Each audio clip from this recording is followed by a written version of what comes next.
changes later in the 60s? When I started teaching here in 1959, this was a very conservative place. Students were to wear belts in their pants, and girls weren't even allowed to wear culottes. Boys' haircuts had to be, 2 fingers above their eyes, and shirts always had to be tucked in, and it was kind of an uptight little place. And as we went through the 60s, everything began to kind of disintegrate, as it did in the rest of the country. I went on sabbatical in 1968 and to Carnegie Mellon in Pittsburgh.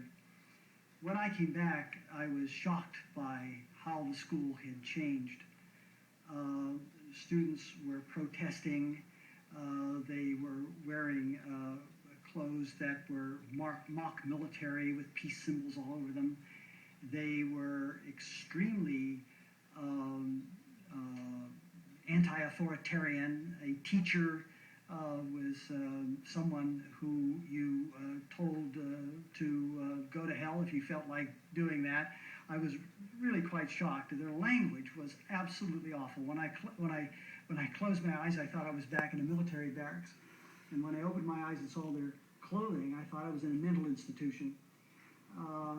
The atmosphere around here was very uptight, and I found myself embroiled in that.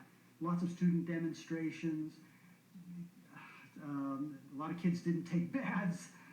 They smelled awful. It was grew their hair long, grew beards. Ugly was in. It was just a different world than what I had left. But slowly that began to change in the 70s.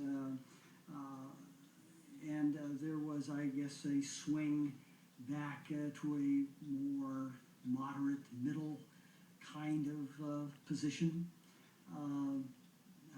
Clothing, we weren't as hung up on the type of clothes people wore or how they wore their hair or whether they had facial hair.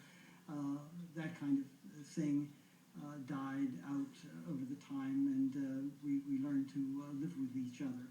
It was all part of the Vietnam era, part of the protest era, and the kids here were simply reflecting what was going on around the country, and it was an era of great change, great tension, great pressure, great protest, and we managed to get through it somehow.